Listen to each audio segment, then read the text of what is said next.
안녕하세요. 저는 이번 세션 발표를 맡은 NHN 두레이 협업 서비스 개발 그린팀에서 백엔드 개발을 맡고 있는 김민중이라고 합니다.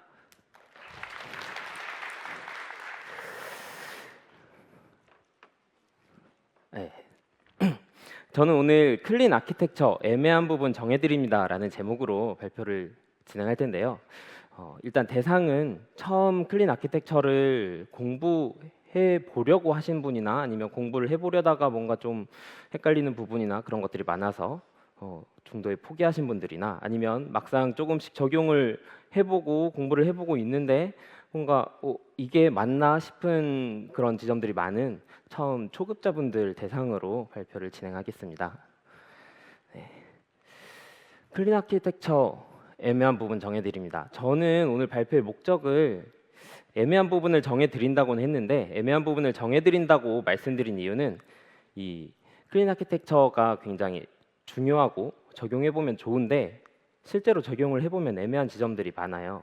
그래서 그런데 그런 애매한 부분들에 굴하지 않고 이 좋은 거 같이 한번 해보자라고 여러분들을 설득하려고 발표를 진행하겠습니다.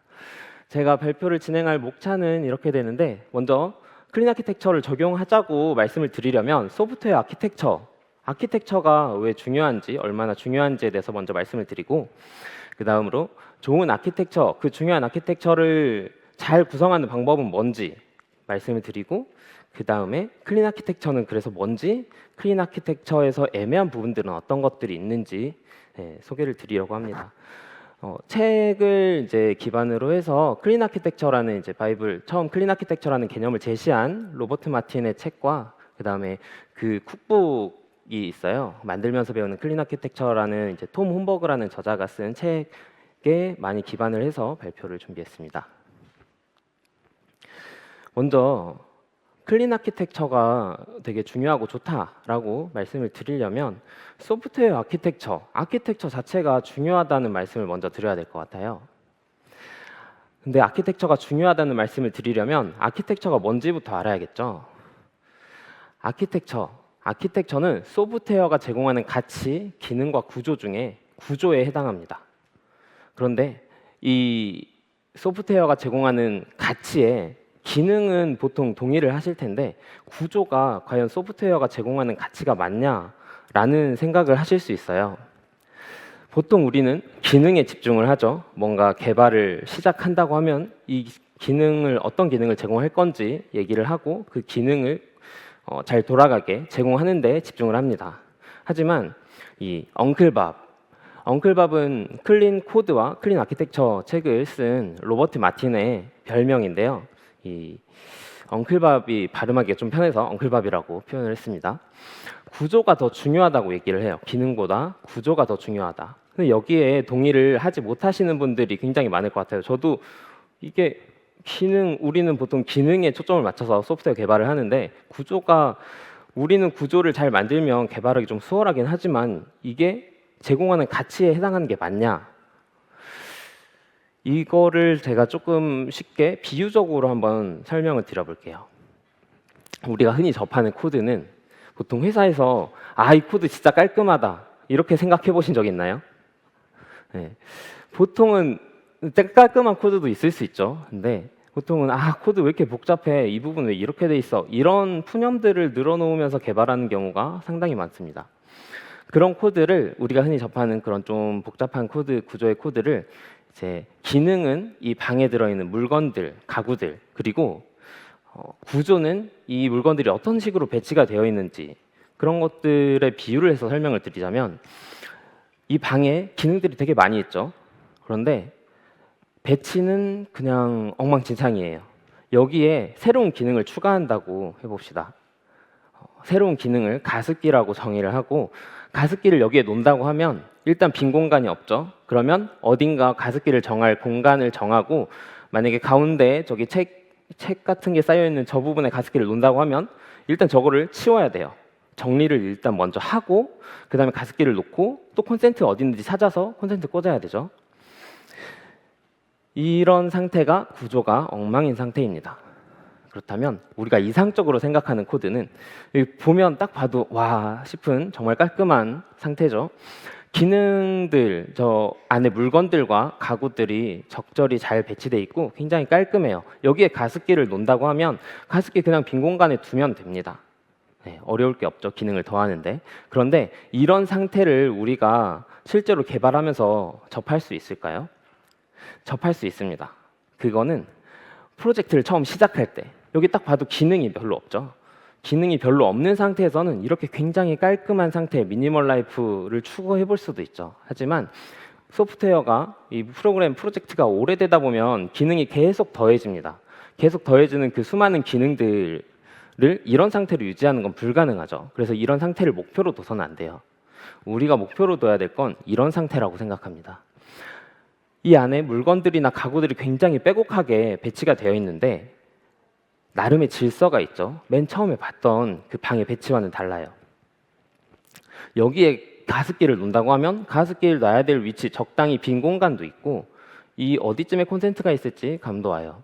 우리가 추구해야 되는 코드는 뭔가 많이 들어있고 좀 언뜻 보면 복잡해 보일 수도 있지만 나름의 질서가 있어서 그 구조를 파악하기 어렵지 않은 상태, 이걸 우리가 추구해야 된다고 생각합니다. 이런 방의 예시를 들어서 이 안에 들어있는 물건들이 그냥 잘 있기만 하면, 원하는 기능이 있기만 하면 전부가 아니라 이 기능을 계속 더하고 뺄 때 구조가 굉장히 중요하다라는 얘기를 말씀을 드리고 싶어요. 기능과 구조가 소프트웨어가 제공하는 가치의 하나로 기능과 나란히 서도 될지 한번 동의를 구하고 싶고요. 소프트웨어 아키텍처는 다시 한번 말씀드리면 기능과 구조 중에 구조에 대한 이야기입니다. 그런데 방금 방의 비유에서 설명은 들었지만 좋은 아키텍처, 이 구조가 그렇게 중요한가? 우리가 개발을 해가는데 그런 생각이 들 수 있어요. 좋은 아키텍처가 중요한 이유에 대해서 설명을 드리겠습니다. 우리가 회사에서 주로 하는 건 코딩이죠. 개발 주로 하죠. 여러 가지 요구사항 분석이나 이런 것들도 하지만 코드를 작성하는 행위인데 코딩을 자세히 들여다보면 우리가 프로젝트를 처음 시작할 때 어떤 기능을 제공하기 위해서 신규 프로젝트를 생성하고 코드를 작성합니다. 이때는 기능에 좀 더 집중을 할 수 있어요. 구조는 조금 미뤄둬도 되죠. 구조가 어떤 구조여야 될지 처음에는 그래서 우리가 많이 고려를 하지 않는 이유입니다. 그런데 우리가 실제로 회사에서 많이 하는 거 유지보수죠. 유지보수를 저는 저렇게 정의를 해봤어요. 컴퓨터에게 원하는 일을 시키기 위해서만이 아니라 그 원하는 일을 더 정확히, 더 빠르게, 더 많이 시키기 위해서 코드를 읽고 이해하고 수정하는 겁니다. 이거를 유지보수라고 정의를 했을 때 우리는 이 행위들을 훨씬 더 많이 하죠. 처음 깨끗한 상태에서 시작하는 것보다는. 그러면 코드를 읽고 이해하고 코드를 수정하는데 구조는 굉장히 큰 영향을 끼칩니다. 구조가 잘 잡혀 있어야지 우리가 코드를 읽고 이해하기가 굉장히 수월해요. 그래서 기능 못지않게 구조가 우리가 개발을 해가는데 매우 중요하다라고 말씀을 드리겠습니다. 기능과 구조를 이렇게 나란히 놓기보다는 저는 기능이 있는데 구조가 그걸 뒷받침하고 기능은 구조에 의지해서 더 안정적이고 더 수월하게 변경이 가능하다라고 말씀드리고 싶어요. 엉클밥은 소프트웨어 아키텍처의 목표에 대해서 이렇게 얘기합니다. 필요한 시스템을 만들고 유지보수하는데 투입되는 인력을 최소화하는 것. 그러니까 쉽다라는 거를 좀 더 경제적이고 이게 사용자에게 전달될 수 있는 뭔가 가치로서 투입되는 인력이 최소화되면 사용자도 행복하겠죠. 왜냐하면 돈이 적게 드니까 뭔가 기능을 제공받을 때. 네. 그 다음으로 엉클밥은 그 아키텍처를 목표를 저렇게 정의하고 그게 왜 중요한지, 기능보다 왜 구조가 더 중요한지 이렇게 얘기를 합니다. 구조가 좋다는 건 수정하기 쉽고 수정하는데 비용이 적게 든다라고 가정을 했을 때 기능이 잘 동작하고 구조가 엉망이면 지금은 좋아요. 지금은 좋은데 수정하는데 비용 중에 가장 큰 걸 차지하는 게 인건비죠. 인건비가 너무 많이 들어요. 그러면 수정을 하려고 하다가 너무 개발자들도 힘들어하고 이 납기 일은 지연이 되고 그러면 뭐 프로젝트 이거 새로 만드는 게 더 낫겠다 이런 얘기들도 나오는 게 네. 구조가 엉망이면 수정하는 데 비용이 너무 많이 들기 때문입니다. 그런 건 곧 버려질 프로그램이라고 얘기를 해요. 그런데 기능은 조금 부족해요. 버그도 있고 기능이 좀 구현이 덜 된 부분도 있는데 구조가 굉장히 좋으면 수정하는데 비용이 적게 듭니다. 비용이 적게 들면 내가 기능 추가해서 사용하면 된다. 앞으로 개선해 나가면 된다. 하지만 그렇게 하려면 구조가 잘 잡혀 있어야 된다. 이렇게 얘기를 합니다. 여기서 논외로 치는 건 기능이 완성되어서 구조가 엉망이더라도 앞으로 변경 사항이 없어요. 그러면 개발자가 투입될 이유가 없겠죠. 그런 건 논외로 치자라고 얘기를 합니다. 그러면 아키텍처가 굉장히 중요하다라고 여러분을 설득을 한번 해봤습니다. 그러면 그 아키텍처가 중요하다는데 동의를 하신다면 좋은 아키텍처, 그 중요한 아키텍처를 잘 구성하는 방법은 뭐가 있나요? 어떻게 하면 되나요? 라는 질문이 들 거예요. 좋은 구조, 좋은 아키텍처는 엉클밥이 쓴 클린 아키텍처라는 책에서 엉클밥은 어떤 특정한 클린 아키텍처 다이어그램 많이 보셨을 텐데 그 다이어그램에 대해서 얘기하는 거 굉장히 적어요. 그 책에선 대부분 코드를 쉽게 파악하고 쉽게 변경할 수 있게 도와주는 규칙들을 굉장히 많이 나열하고 있습니다. 절반 이상을 그런 규칙 하나하나 이 규칙이 왜 쉽게 변경하는데 이 좋은 구조에 도움이 되는지를 얘기하고 있어요. 패러다임, 설계 원칙, 컴포넌트 응집성 원칙, 컴포넌트 결합 원칙 등등 더 뒤에도 더 많이 있습니다. 이런 것들을 잘 숙지해서 잘 지켜서 코딩하면 우리는 좋은 아키텍처를 가진 소프트웨어를 만들 수 있습니다. 이렇게 하면 너무 어렵죠? 그래서 더 쉽게 가는 방법이 없을지 이거에 대해서 얘기를 하는 게 아키텍처 패턴입니다. 아키텍처 패턴이라는 건 좋은 아키텍처를 잡기 위한 레시피라고 저는 정의를 내려봤어요. 따라하는 것만으로도 앞에 그 수많은 원칙들이 일부는 이미 지켜지고 앞에 원칙들을 또 이 패턴, 레시피를 지켜서 개발을 했을 때 그 원칙들에 대해서 고민하고 하기가 더 쉬운 거죠. 복잡한 구조에 그냥 엉망인 구조에서는 그런 원칙들을 공부해도 이거 우리 프로젝트에 적용할 수 있나? 그러려면 너무 많이 들어엎어야 돼요. 그렇기 때문에 기본적으로 어떤 패턴을 따라하면 그 패턴이 모든 걸 다 가져다 주는 건 아니지만 앞에 원칙들이 지켜지기도 하고 지키기 쉽게 도와주는 그런 뼈대라고 보시면 됩니다. 그런 뼈대에는 우리가 흔히 쓰는 계층형 아키텍처가 있고 그 다음에 클린 아키텍처, 헥사고널 아키텍처라는 것들이 있습니다. 그러면 이 레시피를 조금 더 효과적으로 사용하는 방법은 어떻게 하면 될까라고 이제 조금 정리를 해봤는데 먼저 레시피를 그대로 따라 해보는 거예요. 우리가 김치찌개를 끓인다고 했을 때 먼저 레시피가 있는데 그거를 조금씩 내 스타일대로 바로 변형해서 뭔가를 하려고 하면은 오히려 엉망이 될 수 있어요. 그래서 먼저 레시피를 숙지하는 게 중요합니다. 그래서 레시피를 따라해보고 원칙들을 학습하고 나서 다시 레시피대로 또 따라해보고 각자의 프로젝트에 레시피가 조금 숙지가 됐을 때는 이미 있는 프로젝트에 조금 적용도 해봅니다. 그 다음에 어느 정도 레시피 소화 다 됐다 할 때 원칙들을 다시 한 번씩 들여다보면서 그 원칙들에 맞게 혹은 크게 벗어나지 않는 선에서 김치찌개가 있다면 여기에 돼지고기도 넣어볼 수 있고 참치도 넣어볼 수 있으니까 그런 식으로 나의 프로젝트에 맞게 조금씩 변형을 해보는 거 그건 마지막에 해야 될 거라고 생각합니다. 그러면 이런 레시피들이 있는데 이런 패턴들 중에서 어떤 패턴을 써야 할까요? 먼저 후보 1번 계층형 아키텍처 우리가 주로 쓰는 패턴이죠. 웹, 도메인, 영속성 이렇게 계층을 나누고 그 계층을 보면 저기 화살표가 의존성입니다. 그래서 영속성 그러니까 아래에 있는 계층은 그 위에 있는 계층에게 서비스를 제공한다 라고 정의를 하고 있어요. 장점은 구조가 단순하고 처음 시작할 때 그래서 적합합니다. 그래서 우리가 튜토리얼 같은 거 하면은 보통 웹 애플리케이션을 예로 들었을 때 계층형 아키텍처로 구성이 많이 되어 있어요. 그리고 보편적이에요. 이게 간단하니까 모든 튜토리얼들이 다 계층적으로 돼 있어서 우리가 그래서 관성적으로 계층형 아키텍처를 사용하는 게 아닌가 싶은 생각도 듭니다. 단점으로는 계층형 아키텍처는 이런 계층이 이렇게 구성되어 있다고 말해주지 업무 도메인, 이 핵심 가치가 이 서비스가 제공하는 가치가 뭔지에 대해서는 잘 말해주지 않아요.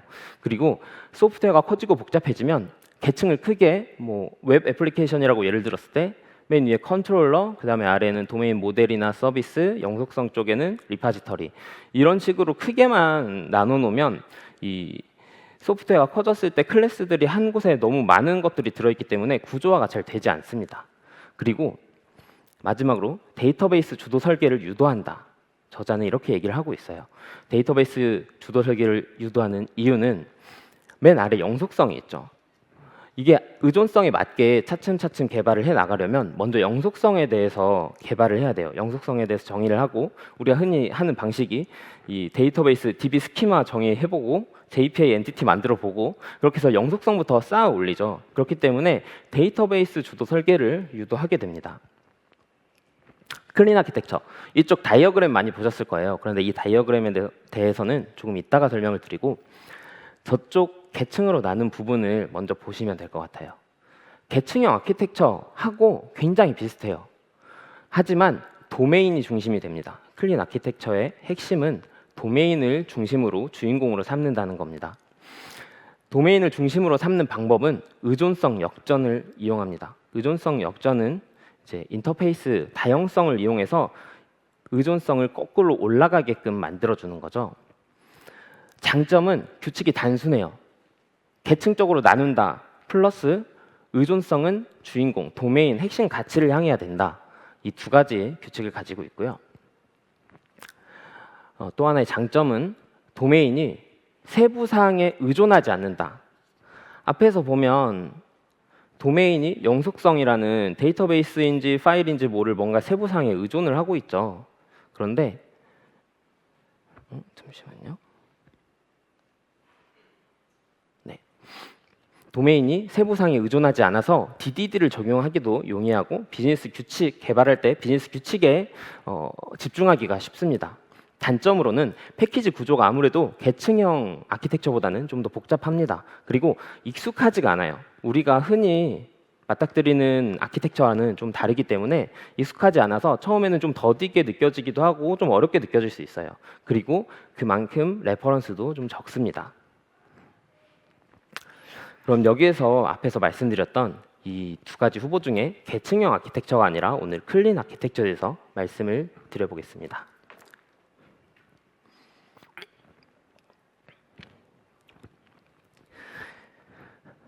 클린 아키텍처 뭔지 궁금하시겠죠? 클린 아키텍처라는 건 엉클밥, 로버트 마틴이 수십 년간 개발을 하다가 보니까 어떤 특정한 좋은 아키텍처의 특징들이 있더라. 그 특징들을 내가 공통점을 모아서 하나로 합쳐보겠다라고 해서 나온 게 클린 아키텍처입니다. 엉클밥이 예로 든 아키텍처는 헥사고널 아키텍처, 그다음에 바운더리 컨트롤 엔티티, 데이터 컨텍스트 앤 인터랙션이라는 이런 좋은 아키텍처, 엉클밥 기준에서 그런 좋은 아키텍처들은 공통의 목표를 가지고 있는데 그건 관심사에 불리고 그 다음에 공통의 핵심 규칙이 있는데 관심사를 분리해 놓은 상태에서 의존성의 방향, 계층으로 먼저 이거를 분리해 놓은 상태에서 의존성의 방향이 안쪽, 고수준을 향한다는 거예요. 이게 계층형 아키텍처와는 다른 핵심적인 부분이죠. 네, 핵심을 다시 정리해봤고요. 중요도에 따라서 먼저 계층을 나눕니다. 중요도에 따라서 계층을 나눈다는 건 사실 계층을 나누기만 하는 건 계층형 아키텍처와는 크게 다르지 않아요. 그런데 의존성의 방향이 항상 안쪽을 향해야 된다는 저기 1에서 5 왼쪽에 빨간 동그라미로 표시해 놓은 의존성의 방향이 고수준을 향해야 된다. 그리고 저렇게 할 수 있는 방법은 이미 다형성, 객체지향에서 제공하는 다형성을 이용해서 어디서든 의존성의 방향은 네가 원하는 대로 바꿀 수 있으니 의존성의 방향을 고수준을 향하도록 해라. 그러면 그게 클린 아키텍처다라고 얘기하고 있습니다. 그런데 이런 클린 아키텍처 좋은 거 알겠는데 어떻게 공부해야 될까요?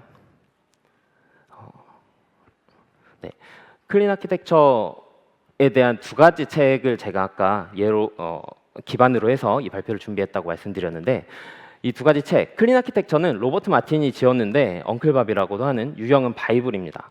특징은 수많은 원칙을 가지고 있어요. 이 책 펼쳐보면 클린 아키텍처에 대해서 얘기를 하는 게 아니라 아키텍처가 왜 중요하고 그 좋은 아키텍처 만들려면 이런 원칙 지켜야 돼. 그 원칙에 대해서 하나하나 설명을 하고 있어요. 그래서 처음 클린 아키텍처라는 바이블로 시작하면 좀 버거울 수 있습니다.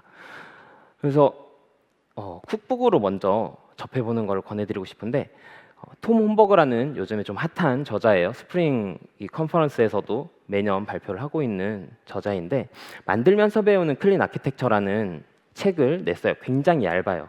이 클린 아키텍처 바이블 책보다는 훨씬 얇고 이론적인 설명보다는 쭉 코드를 따라가면서 직접 해볼 수 있는 방식으로 되어 있습니다. 그런데 특징은 실제로는 클린 아키텍처라고 하지만 그 한 계파인 헥사고널 아키텍처에 대해서 다루고 있습니다. 좀 더 자세히 설명드리면 클린 아키텍처라는 책은 바이블이고 좋은 아키텍처를 위한 규범서, 룰북이라고 보시면 될 것 같아요. 그래서 수많은 원칙과 실천법이 있는데 처음부터 이걸로 접하기에는 조금 힘든 점이 있어요. 그리고 클린 아키텍처는 다이어그램 하나로 이루어져 있지 않다는 걸 이 책을 보면서 그 부분이 헷갈릴 수 있습니다. 그런데 원래 그런 책이에요. 이 책은 클린 아키텍처 다이어그램 이거니까 이거 따라해 라고 말하는 게 아니라 좋은 아키텍처를 구성하려면 이런 규칙들을 지켜서 코딩을 해야 돼. 그중에 조금 내가 따라하기 좋은 패턴으로 만들어 놓은 건 클린 아키텍처라는 게 있어 라는 내용입니다. 아키텍처 책에서 저 다이어그램에 대해서 설명하는 거는 406페이지 중에 16페이지밖에 없어요. 나머지는 다 여러 가지 규칙들에 대해서 말하고 있습니다.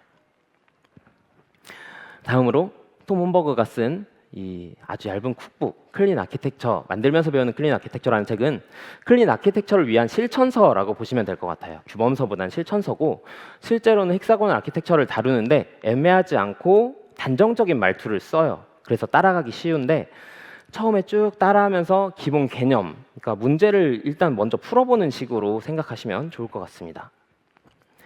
그러면 이 앞에서 말씀드렸던 헥사고널 아키텍처라는 단어가 또 등장하죠. 헥사고널 아키텍처에 대해서 간단히 설명을 드리면 어떤 구조로 시작하는 게 좋을까요? 라는 질문에 잘 모르겠을 땐 헥사고널 아키텍처로 시작하시는 게 좋다라고 말씀을 드리고 싶습니다. 그 이유는 클린 아키텍처 기본 다이어그램하고 가장 유사하고요. 왜냐하면 일단 클린 아키텍처의 이 확장이라고 보시면 돼요. 클린 아키텍처가 헥사고널 아키텍처와 다른 아키텍처들의 공통점을 뽑아낸 거니까. 그리고 따라할 수 있는 쿡북이나 레퍼런스가 그래도 가장 많습니다. 클린 아키텍처 검색해 보시면 보통은 실제로 따라할 수 있는 뭔가 구조나 코드보다는 이론적인 내용 그리고 그 다이어그램이 많이 나오고요. 헥사고널 아키텍처로 검색을 해보시면 좀 더 따라할 수 있는 코드들이나 그다음에 책도 번역된 책, 좀 쿡북 스타일의 책들이 많은데 저렇게 3권이 있습니다. 헥사고널 아키텍처는 이런 식으로 다이어그램을 제시하고 있어요. 클린 아키텍처하고 비교해 보시면 엔티티가 중심에 있고 유즈 케이스가 엔티티를 감싸고 있고 그 다음에 저기 인풋 포트나 아웃풋 포트도 유즈 케이스 부분에 들어간다고 보시면 되고요. 그 다음에 어댑터 여기 초록색 원 컨트롤러 게이트웨이 프레젠터스가 저 바깥쪽에 어댑터 부분에 해당한다고 보시면 됩니다. 그래서 헥사고널 아키텍처는 클린 아키텍처라고 생각하고 학습을 하시고 적용을 해보셔도 좋을 것 같아요. 그 다음에 아키텍처별로 그러면 패키지 구조나 클래스 구조는 어떻게 되는지 궁금할 수 있어요. 좀 더 구체적인 계층형 아키텍처를 먼저 예로 들면 저 오른쪽에 있는 내용은 아까 내용과 좀 중복인데 컨트롤러, 우리가 실제로 웹 애플리케이션을 개발한다고 할 때 먼저 패키지 이렇게 만들고 시작하죠. 컨트롤러, 서비스, 리파지터리, 뭐 엔티티 정도로 만들고 시작하는데 이렇게 계층형으로 크게 나누고 보통은 서비스 인터페이스로 해서 이렇게 의존성이 아래를 향하고 있죠. 이 패키지와 패키지가 하나의 레이어라고 쳤을 때 그 레이어를 넘어가는 화살표의 방향은 아래쪽 방향을 향하고 있습니다. 결국에 가장 밑바닥에 있는 건 데이터베이스와 관련된 것들이에요. 보통은 요즘에 JPA를 쓰신다고 하면 JPA 엔티티와 JPA 리파지터리가 맨 아래에 위치하고 있겠죠. 그리고 엉클밥의 책에 클린 아키텍처 책에서 기능 기반으로 패키지를 쪼개는 거에 대해서 간략하게 소개를 하고 있는데요. 계층 기반으로 쪼개다 보면 이 기능들이 굉장히 많아지고 도메인이 뭐 멤버 여기서 예를 들면은 멤버로 처음에 시작을 했다가 멤버는 팀에 속해야 돼. 팀과 멤버를 아우르는 회사라는 이 도메인이 있어. 라고 하면서 도메인이 계속 무럭무럭 늘어나죠. 그러면 계층형 아키텍처로 크게 그 구조적인 레이어로만 쪼개 놓으면 이게 멤버 컨트롤러, 팀 컨트롤러, 컴퍼니 컨트롤러 이제 등등등등 해서 굉장히 패키지 안에 여러 가지 도메인이 섞여 있게 돼요. 그래서 이거를 프로젝트 규모가 좀 커지다 보면 이렇게 기능으로 도메인 단위로 수직으로 한번 잘라보는 것도 해볼 수 있다. 수평적 계층화의 문제를 깨닫고 이렇게 수직으로 넘어오는 경우가 많다고 얘기를 하고 있는데 장점은 코드의 상위 수준 구조가 업무 도메인에 대해서 뭔가를 알려줘요. 아, 여기에 멤버랑 팀이랑 컴퍼니가 있구나. 컨트롤러를 먼저 열어보고, 그러니까 계층형 구조는 아, 이게 컨트롤러랑 웹 애플리케이션이구나 라는 건 딱 알 수 있는데, 이걸 열었을 때는 웹 애플리케이션이구나 라기보다는 멤버와 팀과 컴퍼니라는 도메인으로 뭔가를 하고 있구나 라고 알 수 있습니다. 하지만 계층 구조가 분리되지 않는 단점이 있죠. 그럼 이걸 섞은 것이 헥사고널 아키텍처입니다. 사실 수직으로 나누는 거는 이제 조금 더 이 개념을 더한 거고, 이제 여기서 중요한 건 의존성 역전을 이용해서 이 화살표가 도메인, 가운데 도메인을 향하고 있죠. 이 도메인을 향하고 있는 의존성 역전, 이 부분이 클린 아키텍처의 핵심이라고 보시면 됩니다.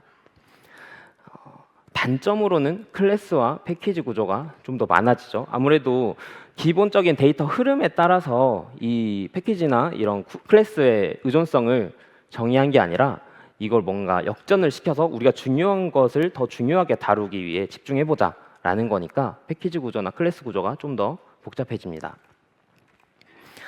클린 아키텍처 대략 어떤 건지 말씀을 드렸는데, 클린 아키텍처 실제로 이렇게 쿡북이나 따라 해보다 보면 애매한 부분이 되게 많아요. 그 애매한 부분, 저는 이렇게 말씀드리고 싶습니다. 애매한 부분 정해드린다고 했는데 클린 아키텍처는 애매 그 자체. 클린 아키텍처는 헥사고널 아키텍처의 이 하위 분모고, 클린 아키텍처는 애매할 수밖에 없다는 얘기를 하고 싶습니다. 왜 애매하냐? 규칙이 너무 단순해요. 뭔가 많은 거를 정해주는 게 아니라 핵심 규칙 2가지 외에는 케이스 바이 케이스로, 이 책에서 규범서라고 했죠. 수많은 원칙들이 있어요. 좋은 아키텍처를 위한 원칙들이 있는데 그것들을 잘 지켜서 핵심 규칙 2가지 외에는 너의 프로젝트에 맞게 적용을 해라. 이렇게 얘기를 하고 있어요. 그러니까 애매한 지점이 많을 수밖에 없죠. 근데 애매한 거를 애매하게 그대로 두면 결국 다시 엉망이 되겠죠. 그래서 애매한 걸 판단할 기준이 우리에게 필요합니다.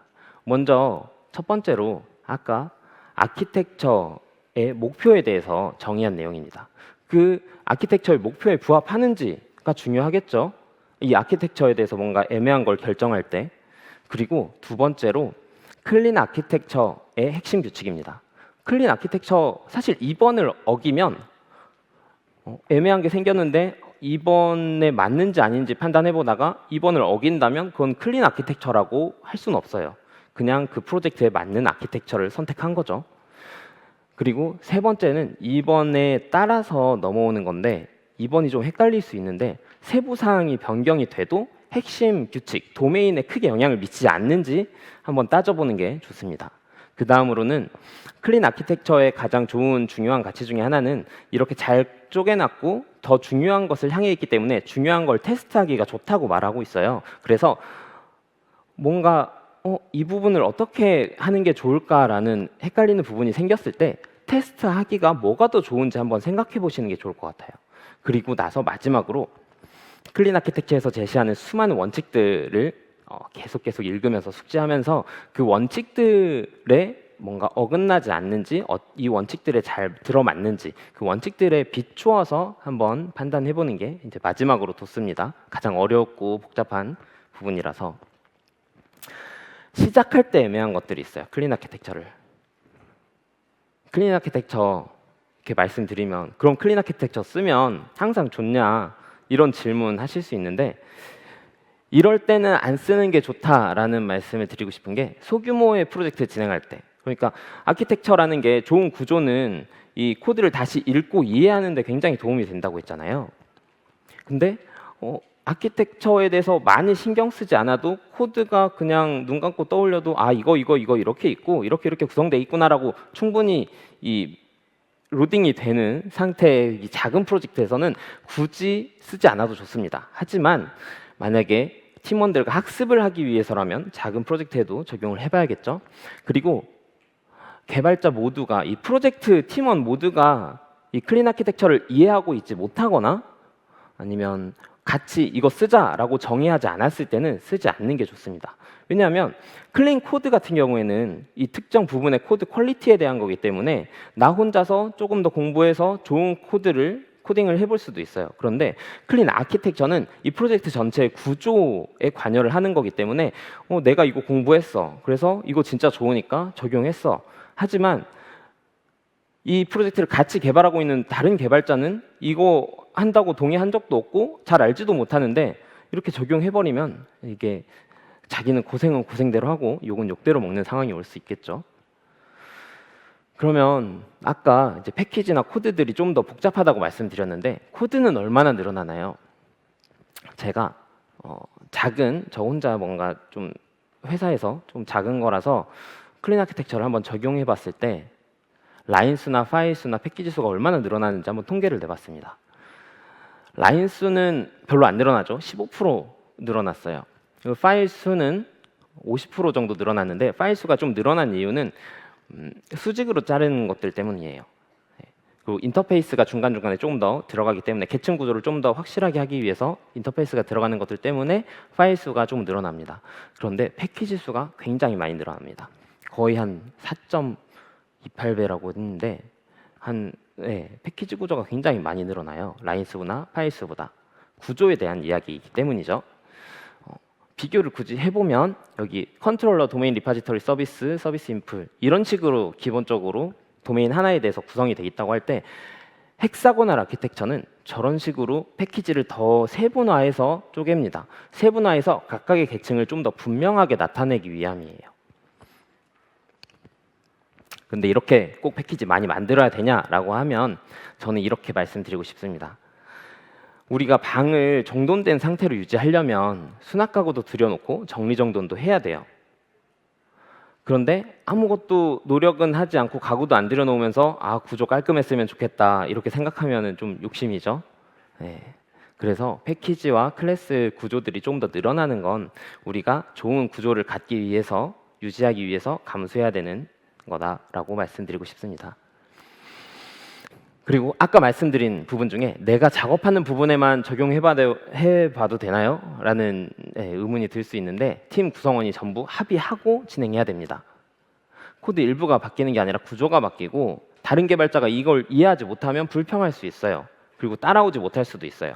제가 어떤 프로젝트에 적용을 했는데 결국은 오리진에 푸시하지 못한 적이 있는데 이게 이 다른 개발자분들이나 다른 팀원분들이 이걸 하겠다라고 합의되지 않은 상태에서 이거를 구조를 한번 확 뒤집어 버리니까 이거 다른 분들이 백업을 해주실 수 있나? 라는 생각이 들어서 결국에는 그냥 원래 계층형 아키텍처대로 놔둔 적이 있습니다. 그러면 이 많은 규칙들 꼭 다 지켜야 되나요? 이 질문이 이제 책에서도 저자도 밝히고 있어요. 이거 꼭 다 지켜야 될까? 너무 빡빡한 거 아닌가? 알아서 적당히 잘 조심스럽게 지키면 됩니다. 왜냐하면 원칙은 너무 많고 그 원칙들을 모두 다 100% 지킬 수는 없어요. 왜냐하면 원칙과 원칙이 서로 간섭하고 충돌이 나는 경우도 있기 때문이죠. 그런데 그걸 지름길이나 건너뛰기라고 표현을 했을 때 지름길이나 건너뛰는 걸 해도 되지만 아무렇게나 해서는 안 됩니다.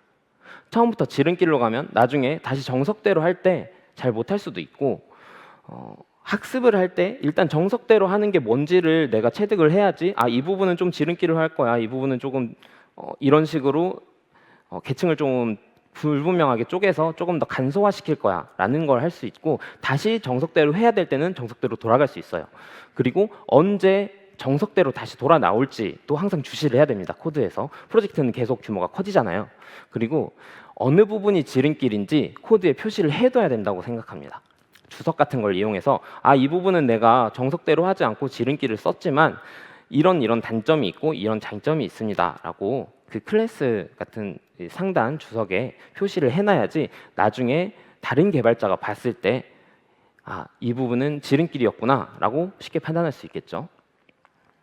예를 들어서 지름길 중에 하나인 JPA 엔티티와 도메인 엔티티 분리해야 하나요? 라는 질문을 저희 팀의 어떤 분께서 주셨는데 예를 들면 이런 거죠. 저기 위에 보시면 퍼시스턴트 화살표가 시작되는 부분에 JPA 엔티티는 원래 이 데이터베이스 계층의 어댑터입니다. 그리고 도메인 엔티티가 있어요. 그런데 도메인 엔티티랑 JPA 엔티티가 굉장히 유사하고 이거 그냥 JPA 엔티티, 도메인 엔티티로 써도 되는 거 아닌가?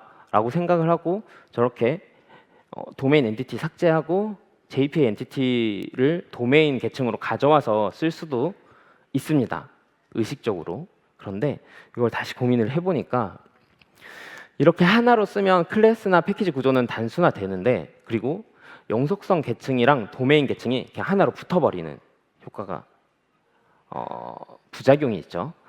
그리고 도메인 엔티티를 다룰 때 업무 규칙뿐만이 아니라 이게 JPA 엔티티를 도메인 엔티티로 쓸 거야. 그럼 도메인에 집중해봐야지. 일단 DB에 대한 거 좀 생각을 미뤄두고 얘를 도메인 엔티티로 한번 내가 지금은 생각해보고 개발해야지 라고 했을 때 잘 안 됩니다. 연관관계 매핑이나 즉시 로딩, 지연 로딩 등등 DB 관련된 JPA 엔티티에 해당하는 것들을 고민을 해야 되니까. 그리고 분리하지 않으면 결국은 처음에 그 클린 아키텍처 규칙에 위배가 돼요. 그래서 사실상 그렇게 붙여 하나로 쓰면 클린 아키텍처라고는 말할 수 없어요. 그냥 그 아키텍처인 거죠. 그리고 JPA 리파지터리는 그러면 어디에 해당하는 건가요? 여기 보시면 보통은 이 부분에 서비스가 사용하는 부분에 JPA 리파지터리를 많이 쓰시죠. 그런데 이 헥사고널 아키텍처에서는 의존성 역전을 위해서 리파지터리를 발효 쓰지 말고 이렇게 분리를 해서 그냥 범용적인 인터페이스를 만들고 거기 그것을 구현하는 어댑터를 만들고 거기에서 JPA 리파지터리를 써라, 이렇게 얘기를 하고 있어요. 좀 더 복잡해지죠. 그렇게 하는 이유는 출력 포트는 유즈 케이스가 필요로 하는 형태대로 유지가 돼야 돼요. 유즈 케이스가 이 DB의 세부상, DB는 우리는 JPA 쓸 건데 MySQL 쓸 건데 바뀔 리가 없어 라고 하지만 샤딩이 들어갈 수도 있고 뭐 더블 라이트를 할 수도 있고 슬래브 마스터로 나눌 수도 있고 여러 가지 JPA를 쓰는 데서도 변형이 있을 수 있어요. 근데 그런 변형에 의해서 도메인 엔티티, 이 도메인 레이어에 해당하는 부분이 계속 얘가 바뀌는 거죠. 리파지터리가 여기 있다고 하면 그러면 클린 아키텍처라고 말할 수는 없어요.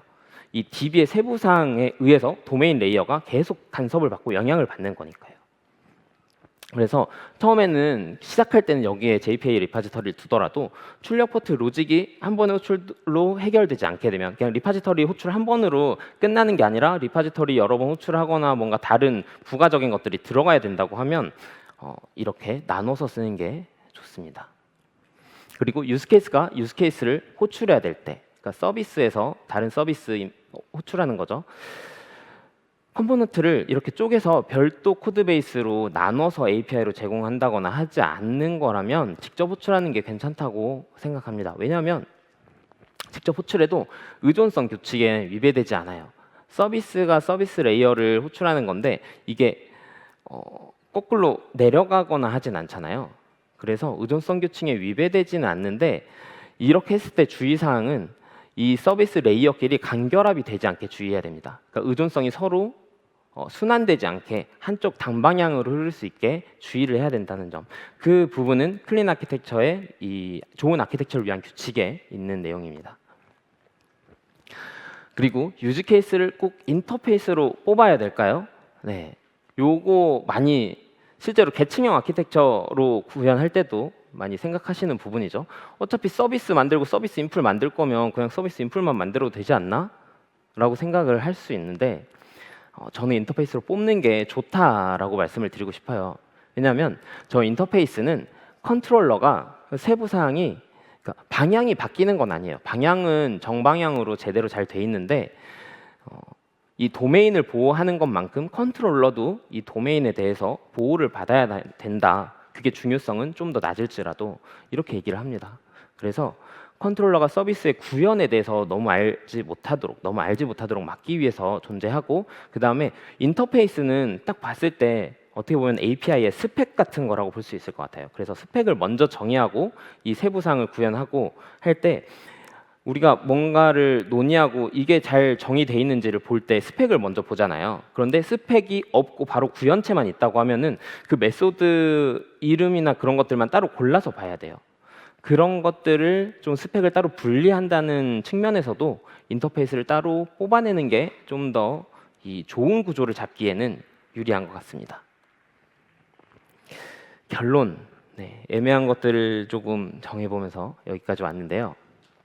지금까지 다룬 이야기에 대해서 다시 요약을 해드리면 소프트웨어에서 아키텍처가 정말 중요하다.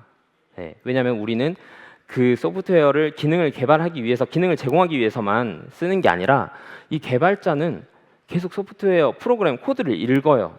읽고 이해하고 그걸 수정을 합니다. 그렇기 때문에 그렇게 수정하기 좋은, 이해하기 좋은 코드여야지 사용자에게도 더 빠르게 기능을 내보낼 수 있는 거죠. 그리고 좋은 아키텍처를 구성하는 방법에 대해서 설명을 드렸어요. 좋은 아키텍처 구성하는 방법은 이 많은 원칙들을 잘 지켜가면서 하면 되는데 그걸 다 일일이 하나하나 따져가면서 하긴 힘드니 패턴이라는 걸 써보는 게 좋다. 그리고 그 패턴 중에 하나인 클린 아키텍처 패턴에 대해서 말씀을 드렸고, 클린 아키텍처는 핵심 규칙은 계층을 나눈 다음에 더 중요한 계층 쪽으로 의존성이 향해야 된다. 이게 핵심 규칙이다 말씀을 드렸습니다. 그리고 클린 아키텍처 애매한데 그 애매한 것들이 많은 이유, 규칙이 단순하기 때문이고, 그런데 그 애매한 것들을 우리가 헤쳐나가기 위해서는 뭔가 기준을 가지고 있어야 된다라는 말씀까지 드렸습니다. 네, 발표를 이제 마무리할 텐데 제가 이 발표를 통해서 궁극적으로 여러분들께 드리고 싶은 말은 소프트웨어에서 아키텍처가 진짜 중요한데 많이 좀 천대받는 것 같아요. 그래서 아키텍처가 되게 중요하다는 걸 인지하고 왜 중요한지 팀원들이나 이제 이 발표 끝나고 팀원들한테 가서 설득할 수 있을 정도가 되면 정말 좋을 것 같다는 생각을 하면서 발표를 준비했고요. 그다음에 그것들을 구성하는 방법에 대해서도, 그리고 클린 아키텍처가 뭔지, 그래서 클린 아키텍처 되게 들어보니까 아키텍처 중요하고 우리 팀에도 뭔가 좀 이것들을 고려해보는 게 좋겠다. 그리고 클린 아키텍처가 되게 좋은 것 같은데 애매한 부분들이 많은데 그거는 태생적으로 그렇고 그것들을 어떤 식으로 우리가 결정해 나가면 좋겠다라는 말씀을 드렸고요. 그래서 하고 싶은 말은 우리 클린 아키텍처 같이 했으면 좋겠습니다. 이상입니다.